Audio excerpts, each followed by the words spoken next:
Hi everyone, it's Andy from Hobby Headquarters, and I have an exciting new kit to share with you. This is a brand new kit, 100% brand new tooling. This is the new M36 Jackson in 35th scale from Tamiya. So the kit itself is actually due out in a couple of months. From what I understand, like July, August is supposed to be here in the United States. Maybe a little bit sooner, depending on how shipping is. But we have an early sample of it right now from Tamiya, which I'd like to thank them for sending it out. And what we're going to do today is we're going to take it over to the workbench, open it all up, show you all the really nice parts inside. Plus, I have a little bonus for you too. Because many of you may know that I have my TOLLESON store, or Phoenix store. I have a big museum, and I actually have the original M36 Jackson from Tamiya, well over 50-year-old kit, sitting in that museum. It's a complete kit that I'm excited to share. And what we'll do is, after we get done showing you this whole kit here, we'll take that one out, open it all up completely and show you the inside. Just do a little side-by-side comparison of what 50 plus years of mold manufacturing has changed. So very excited to take that one out as well. So we've got a lot to look at here. So let's get started.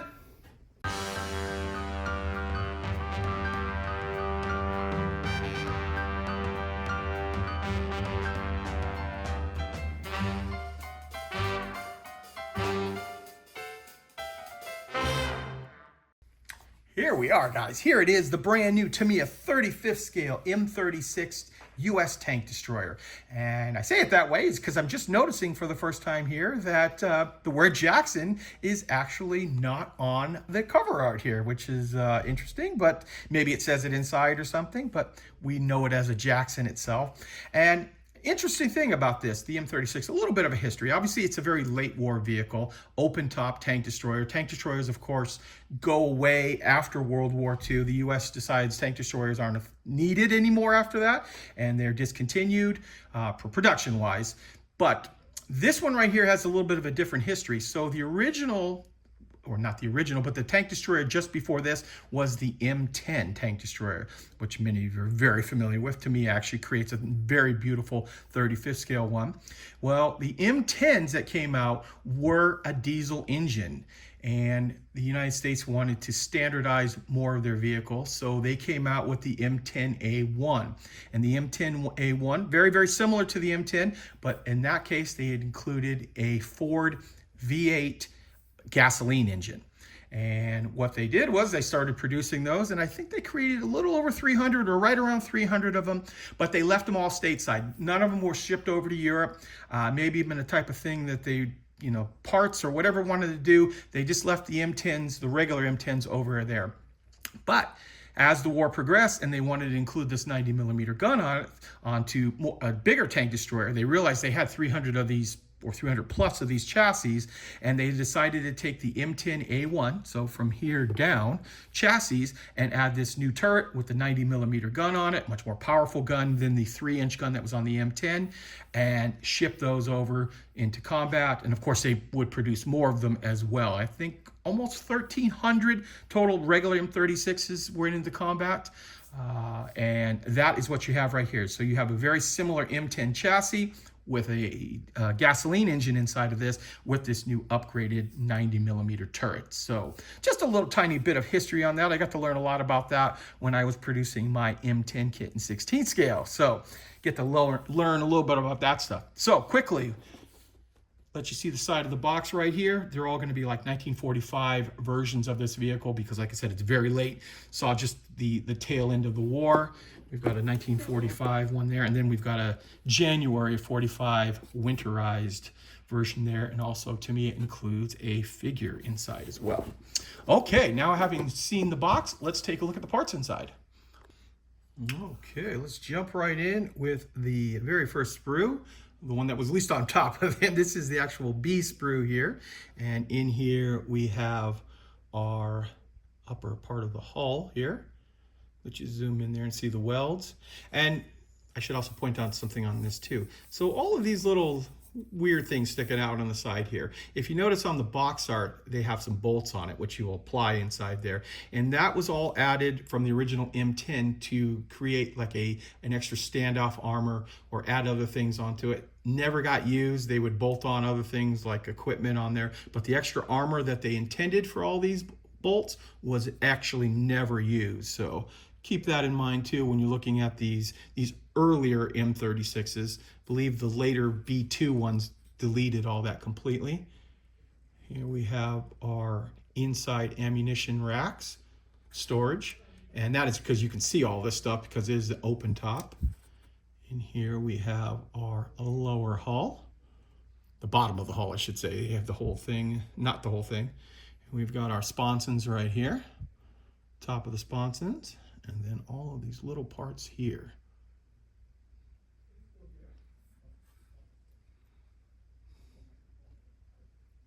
Interesting, they have done a tow cable all out of plastic. That looks like that's the firewall. And that is the rear of the upper hull. And then here is the floor of the fighting compartment. And finally, the transmission cover here. So you can see nice cast texture on that Tamiya provided. And then we've got some little tiny parts over here as well. Next up, we have part of the turret sprue. This is the C sprue. Some more stowage rack inside. There's the figure.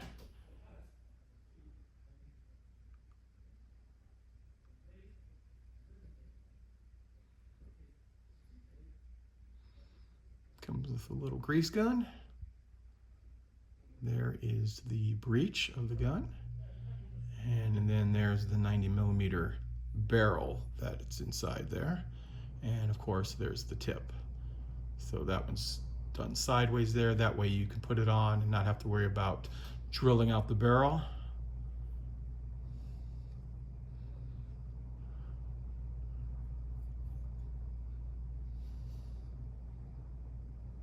Nice cast texture on that.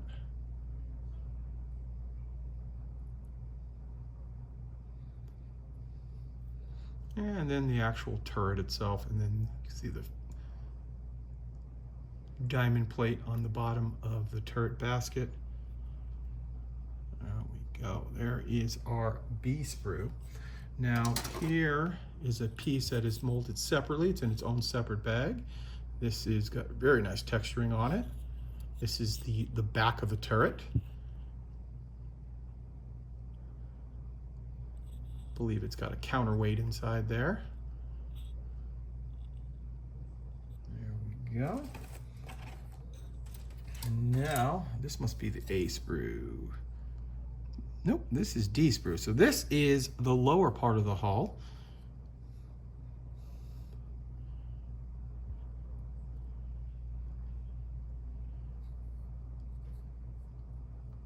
That's the exhaust like diffuser, the stacked up parts right here that you put all together to blow the exhaust down. Looks like radiators. And like some of the tools like shovel, pick, axe, stuff like that. There we go. There is our sprue. You also will get a 50 cal. This has probably been used a few times. In fact, let's see the number. Nope. Yeah, 359. So this is probably off the M10, but it's just the 50 cal, and that means it's all new tooling on this, made within the last few years. So nice detail on that, including hollowing out. You put the barrel on, you can put it with or without the handle. And as I put that down over there, here's the A sprue. Should have known better than that. This is the sprue, and this is quite interesting too, because the tracks that are included inside this are actually a link and length track, which usually there are a lot of times rubber bands on this type of thing because the real tracks are live, so they're under tension all the time, not like some of the German tanks. So let's see, there shouldn't really be any sag because they are, yeah, so no sag at all, but you do make it, or they do make it easy for you. So we've got this piece here. This will be the bottom portion of track. And you see we've got the metal cleat on there. And then we've got these little smaller pieces right here to go wrap around. And finally we have individual links right here. And we also come over here, we've got the road wheels and all the parts that make up the bogie. And then of course here is the top portion of track. That's the longer portion of track there. And those are all those little bolt-on bosses right there that go on the side of the vehicle.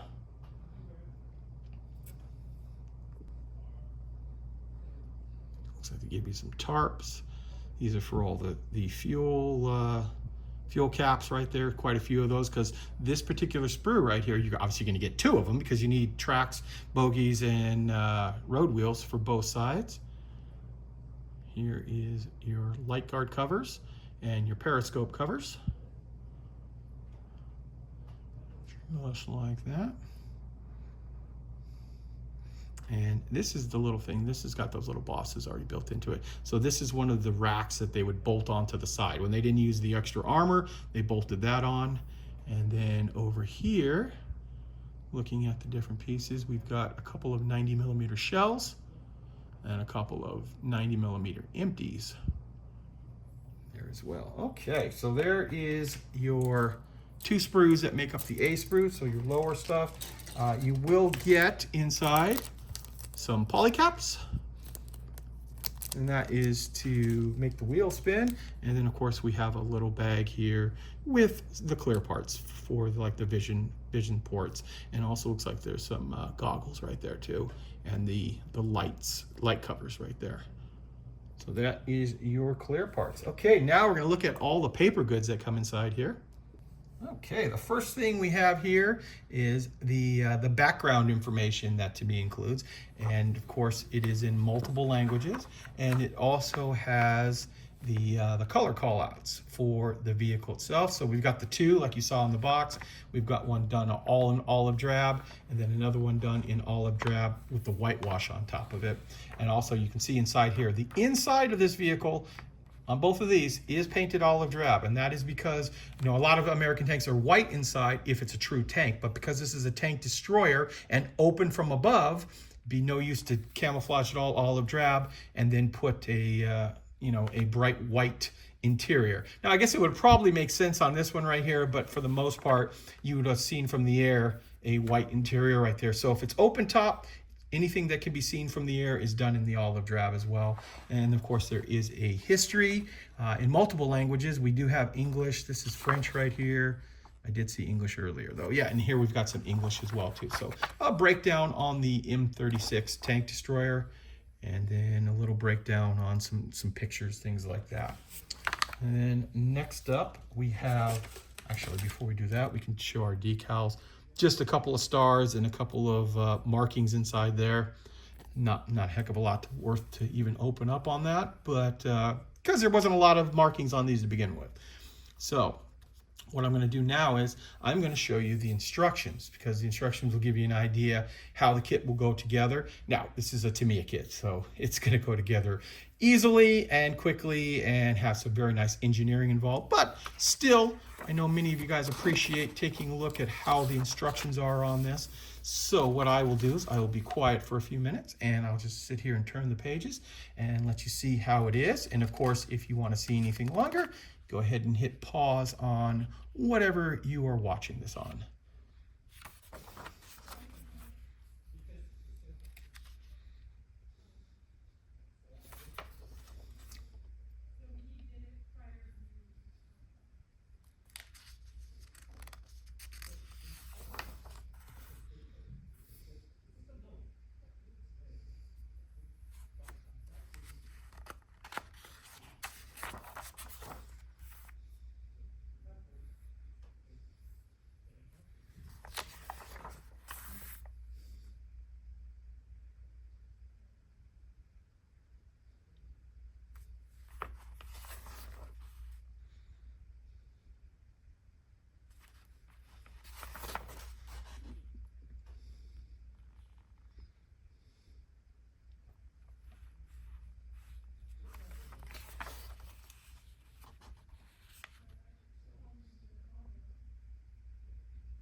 And there you go. That is a quick look at the instructions that are included in this kit. Okay guys, we're walking into the area where I keep my museum. This is the model museum that we have in the Phoenix store. But the kit we are most interested in is this guy right here. This is, I'll open up the glass on here to pull it out. This is the original U.S. Tank Destroyer M36 Jackson from Tamiya. Now, this particular kit, based on scale mates, says this is the 1973 release, so it's at least 52 years old. And this kit is heavily based on the 1968 version, where they said they added some new parts to this to create this version here. Now, luckily, this kit inside this box right here is a complete kit from that time period. And what I'm going to do is I'm going to open it up and show you what it looked like in the late 60s, early 70s type kit compared to what this new brand new 2025 kit looks like here too. So I'm going to grab this one right now. We're going to take it in there, put it on the workbench, and show you what's inside. Okay, so here is that original kit, the M36 Jackson from Tamiya from the early 1970s. And this is a fun kit for a couple of reasons. First of which, this is one of the original motorized kits. So back in the day, you got a little motor inside here. You got this little gear box that still sealed inside. And what you do is you would hook it up because you had rubber band tracks. Those are the tracks right there that you'd actually, these are all molded as, oh, someone put these together. They're just snapped together like that. So you'd snap this together, probably have to put some heat to it or something to make sure that they stayed together right there, but you had a workable track that could spin. Now, although these are pretty molded into this position right here. They want to stay in this position right here, but they would still work. And then once you would hook up your electric motor, you could put a battery inside here, turn this guy on, and it would go over all kinds of terrain. So first of all, we'll pull this out and let you see the hull on this guy. And honestly, for 50-something years old, this is still a really nice kit. Now, you're going to get stuff like this where the tools and things like that are molded into place. You also notice like the fuel caps are molded in. There is kind of a funky texture on here. I know they were trying to go for something like that back in the day, whereas now their technique is so much more advanced. But for the time, you know, when I was a little kid back in the 70s myself, this would have just been phenomenal to get a hold of. So you've got our upper hull. Here's the lower hull, and it has the battery box area right in through here. Let's see, does this have? Yeah, it says 1973 on it right there. I think that says 73. Yeah, 73. I have to zoom in on the camera right there. So you put the transmission, the gearbox, all that kind of stuff in here, hook the motor up, have a couple of batteries with the wiring, and as a kid, you were in heaven right there. So there's a couple of those parts. And I'm going to show you the turret. Now the turret is obviously greatly simplified compared to what we have today, and the diamond plate is huge, but for the time, looks pretty good. I call this, obviously, I believe this is a counterweight. It has ammunition storage in there because the barrel stuck so far forward. You probably had to keep it from jamming up the gearing when it's turning on there, but you can see all this is molded as one piece. And other than just the texturing, which, you know, they tried, it still looks pretty good though for, you know, for as old as it is. But there is your turret. And the barrel and the lower. Opened up one of the bags there. Makes it a little bit easier for you guys to see the stuff inside here. So some plastic string on there from a long time ago. And this is like the bogey section, or the wheel section. The bogeys are on the other sprue. That was also in the same bag.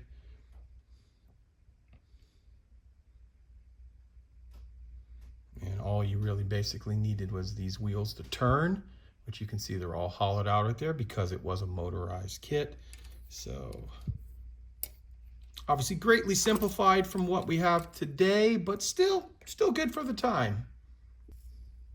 And what I did here is I actually opened up the bag inside here. This is my kit right here out of my collection. So the bag was sealed, but I opened it for you guys so you could see inside here. So right off, you see there's not much of a texture on the mantlet there. We've got the breech, still included though inside. This is the little bracket for the back, 50 cal. And then here is the barrel. So the other half of the barrel must be in the bag. Yes. So you did get a two-part barrel, and this one has the front part of the muzzle brake there that's kind of spread out like it on there. But there you go. That's the extent of your parts. But guys, for 50-something years old, it still looks really, really good.